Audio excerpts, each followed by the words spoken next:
They ruled the galaxy for 3,000 years. Every world bent the knee. Every species obeyed. Until their fleet arrived at Earth with one ultimatum: surrender. Or be erased. The alien commander expected fear. Instead, the human admiral took a sip of coffee and said, "We don't kneel." What the Empire didn't know was that humanity had spent decades hiding its real power. The moment their fleet entered our system, every human warship vanished from sensors. 3,000 stealth ships uncloaked behind them and opened fire. Their empire expected our surrender.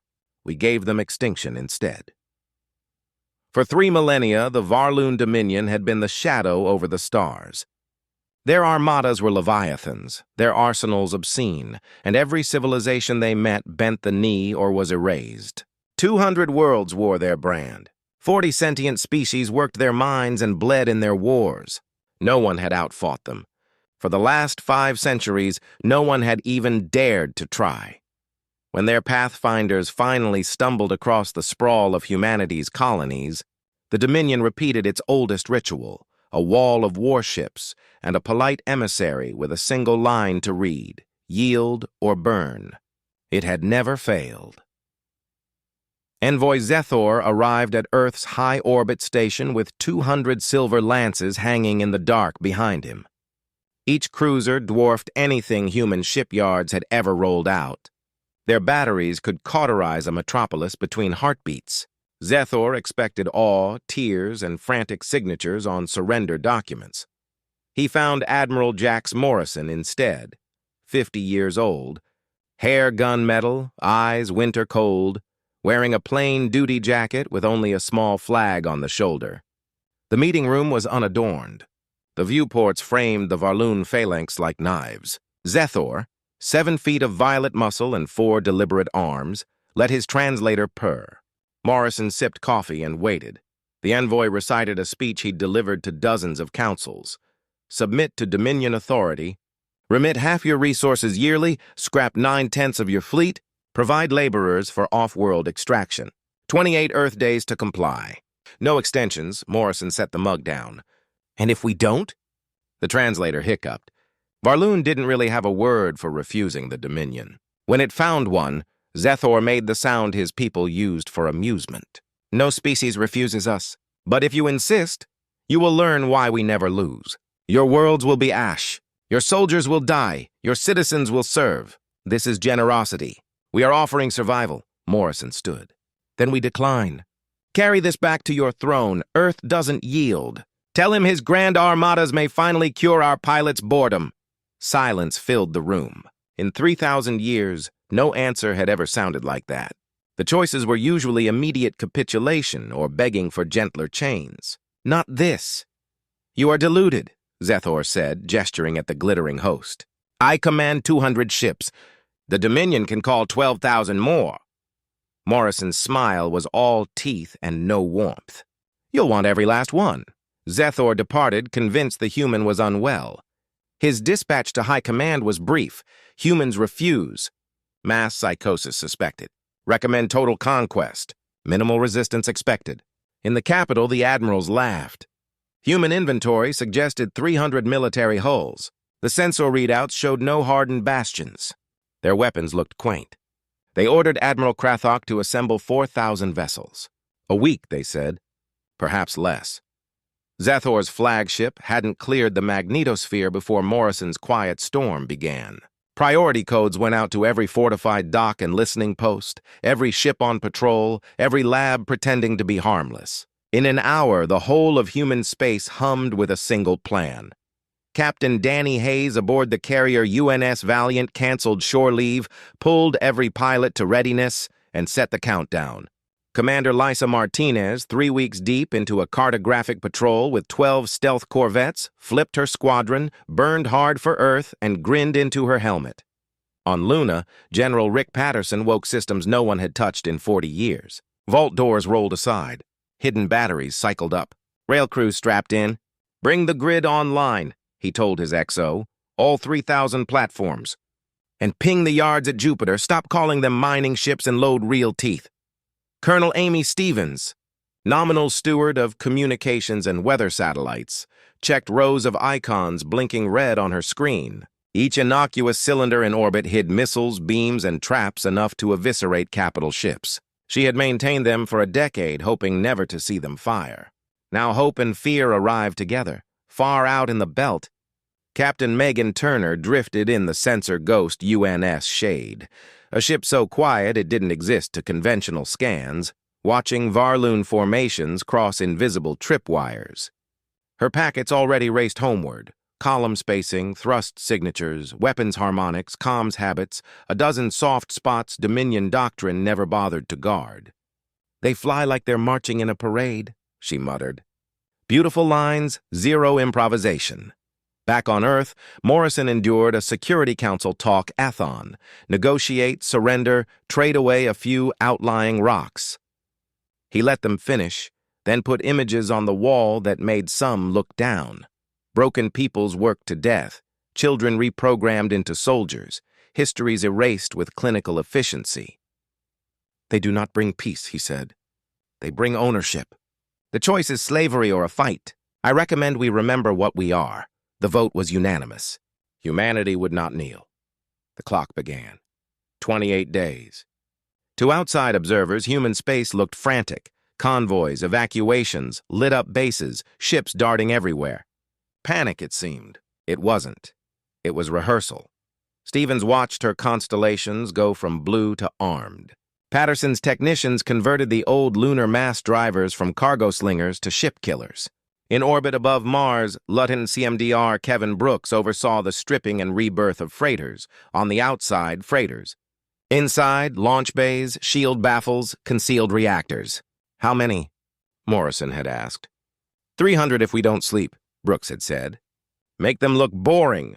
On Mars itself, Dr. Claire Jennings shepherded a machine she'd once published out of idle curiosity, a quantum comms jammer that could scramble unjammable entanglement traffic across a star system.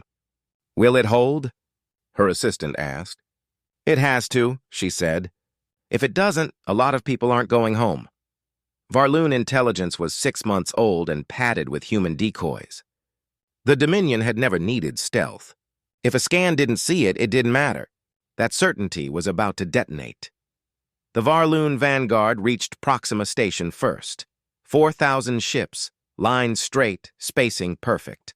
Their scopes counted only 200 human hulls waiting. Crathok opened a channel. "Last offer. You are outnumbered 20-1. Compliance spares lives, Commander Jake Martinez," came the reply, voice dry as vacuum. "You came very far to die. Let's not waste the trip." The Varluun salvo was apocalyptic.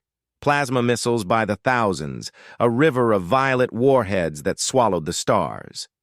"Point defense," Martinez said, and the human line lit like a net of lightning. The missiles burst in glittering chains. Of 5,000, 6 struck, all bled off by tuned shields. The Dominion gunners switched to beams, great spears of purple rage, only to watch them shatter harmlessly across deflectors pre-notched to their exact frequency. "Return fire," Martinez said. The Valiant threw its first punch. Not light, not plasma, mass. A tungsten rod, telephone pole thick and flung at 98% of C, erased a battleship so completely it didn't explode. It disassembled into a storm of fragments that tore 3 neighbors open. Hayes 20 rails cycled with metronomic calm. Everywhere, human guns spoke in the language of momentum, not glamour. The Dominion had never trained against rounds you could not see before they hit. Crathok tried to scatter, but his line had never practiced breaking formation under fire. Ships clipped each other. Orders conflicted. The perfect wall became a traffic accident in hell. "Drones," Martinez said. Bay doors yawned. Thousands of 3-meter killers spilled like wasps, each with a brain just smart enough, each with a bite just strong enough. They tucked under point defense arcs, kissed hull plating, tunneled through engine throats, and blossomed. At the same instant, Lisa Martinez's 12 corvettes, ink black and sensor dead, rose from behind a moon and emptied 40 missiles apiece into the command tier. 7 flagships vanished. An 8th tumbled dark. 30 minutes in, 400 Dominion ships were gone. Human losses, none. Crathok gave the order no Varluun admiral had spoken in 500 years. Retreat. Martinez let him go. Morrison's plan required witnesses. 3 days later, Crathok limped home with barely half a fleet and a verdict the Emperor refused to accept. Humans were not backward, not helpless, not anything the reports had promised. He demanded the Grand Fleet, 8,000 hulls, including antique dreadnoughts that were museums with cannons. He appointed Admiral Jax, 2 centuries seasoned, and sent him to end the embarrassment at its root, Earth. Morrison smiled when the intel came. The trap was ready. The Grand Fleet arrived like a continent of steel. Earth's system looked empty. A few freighters, a scatter of corvettes, maybe 20 patrol vessels. Jax felt the prickling of instinct, but advanced as ordered. Bombardment protocols cued. They had never been more prepared to kill a world. Inside Europa's ice, Lieutenant Nicole Parker watched the geometry align and flipped the switch. The soul trap sprang. Across the system, every human warship vanished from foreign scopes. Every platform turned ghost. In the same heartbeat, thousands of phantom signatures pulsed everywhere, behind, above, below, flickering and shifting. "Impossible," Jax whispered as alarms screamed. "Entanglement sensors don't jam." "They're jamming," his tech squealed. "Targets everywhere. None reliable. 3,000 human ships decloaked at once. They had been there the whole time, cold and quiet, arranged in a kill sphere. They opened fire from every vector. The Grand Fleet, its weapons braced forward, met annihilation from behind, from the flanks, from straight up through its deck plates. Ships tried to wheel and sheared into each other. Friendly beams raked friendly armor.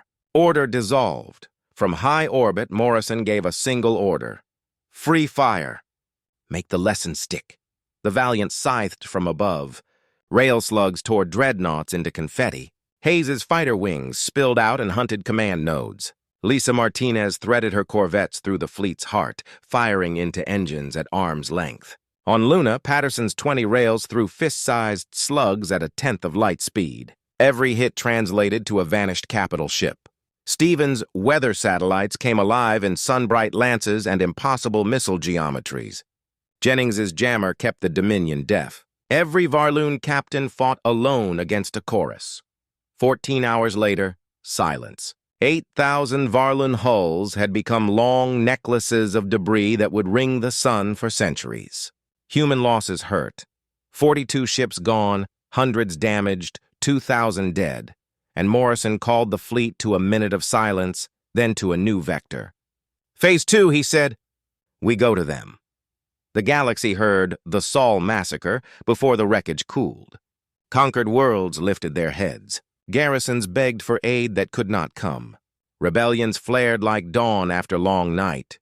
The Emperor ordered the remainder of his forces, 5,000 ships dragged from across 40 systems to the throne world. There, they built spheres within spheres of steel and shield, every gun outward, every crew at max alert. Morrison arrived 2 weeks later with 3,000 tested ships and a plan that didn't require breaking anything he didn't have to. Human formations moved like schools of fish, small groups, overlapping fields of fire covering angles, trading roles without orders shouted twice. The Dominion had adapted. Better point defense, real evasive patterns, coordinated strikes that finally made human shields sweat. Hayes lost 15 fighters on the first run, more than in both earlier battles combined. Martinez bled on the right flank, a destroyer gone in a blossom of white, another limping on stuttering power. Morrison watched the board, saw the rhythm, and changed the song. "Pattern Delta," he ordered. 30 seconds full fury, then look like you're running. The bombardment hit like a planetfall. On cue, every human ship broke contact and lit burn. The Dominion smelled victory, loosened their spheres, and lunged. "Now, turn and decapitate." The human line flipped like a blade. Concentrated fire erased command hulls in handfuls. Without guidance, the defense shattered into fractured wills. Some pressed, some fled, some tried to reform. Through the gaps, Lisa Martinez dove for the planet. Her 12 ghosts threaded atmosphere to the shield generators set into the mountains. And one missile each, surgical, quiet, took them down without toppling a building. In his palace, The Emperor found himself naked under open sky, and still he chose pride. Morrison addressed the planet in Varluun. "Your fleet is beaten. Your shields are down. We are not here to murder your cities. We're here to end a war you started. Surrender, and the dying stops." The Emperor drew lines in the sand and ordered the last stand. Morrison exhaled, nodded once. "Ground teams, proceed. Take him alive if you can." Colonel Stevens rode a meteor shower to the palace. 3 dropships were torn apart on the way down. The rest carved landing zones in fire. Marines in powered armor moved like inevitability, using non-lethal tools where they could and steel where they had to. 50 of the Emperor's finest met them in antique glory. Stevens neutralized them in seconds with electromagnetic pulses and efficient grace. The Emperor lunged with a ceremonial blade. She caught, twisted, and put him down in one clean motion. Restraints clicked around alien wrists. 6 hours after the first shot, the Throne World fight was done. 3,000 Varluun hulls lost, 72 human ships destroyed, hundreds crippled. 5,000 human dead, 12,000 wounded. The bill was terrible. The outcome was final. Morrison's broadcast was short. The Emperor in custody, the Dominion finished. Garrisons given 24 hours to lay down arms or be treated as pirates. They all surrendered. 3 days for the garrisons. A week for rebellions to sweep their occupiers away. A month for the Empire to become a past tense. Morrison refused a vacuum. On a neutral station, representatives of every species the Dominion had ruled, including Varluun, met to draft a future. Ambassador Ash Grant carried humanity's offer. No thrones, no chains, a coalition of free worlds where every voice counted and disputes traveled to a table, not a firing line. Some wanted vengeance. Some dreamed of their own crowns. But most were tired. Zethor rose. "Why didn't you erase us? You could have turned our oceans to steam." "Because that would have made us you," Grant said. "We fought to survive, not to replace one empire with another. We want neighbors." 6 months later, 40 species signed the Galactic Cooperation Treaty. Varluun among them. Mutual defense, open trade, arbitration before armament. Imperfect, of course, but better than a boot. At the ceremony, Zethor found Morrison. "How did you know?" "We had numbers. We had history." "You made the oldest mistake," Morrison said. "You thought being strong meant being right. We planned, adapted, and worked harder than your doctrine imagined. You brought us a war. We finished it, decisively. The coalition commissioned a joint fleet. Admiral Danny Hayes took overall command of a flagship built from contributions of many species. Proof that cooperation could build wonders conquest never would. At Luna's new academy, he told a class of cadets in a dozen skins, "The Dominion thought we were targets. There was target practice, just not the way they expected. Never start a fight you won't finish. Never assume the strange is weak." Morrison retired quietly. "One last interview. What should people remember?" He considered. "That we didn't ask for it. That we answered without becoming what we fought. That is the victory worth keeping. 10 years rolled by. 60 member species. Commerce like lifeblood. Tech traded instead of stolen. Disputes argued, not annihilated. Imperfect, human, and better. Varluun rebuilt as partners, lending maps and hard lessons. Some wore coalition uniforms. On the treaty's anniversary, Ash Grant stood before delegates from 60 worlds. "They thought we were primitive," she said. "They were right about one thing. There was a war, and it ended quickly. It just didn't end their way. What we built after matters more." In far reaches, other predators heard the story. An empire of 3,000 years broken in 3 months by a people they had dismissed. It became a warning, don't test humanity, and also a promise whispered in slave pens, freedom is possible. Uprisings sparked beyond coalition borders. The map changed. The age of conquest guttered. A new era took flame. When strangers asked humans how they did it, the answer never changed. We didn't do it alone. We proved that alliances break empires better than empires break worlds. That's not just strategy. That's the future.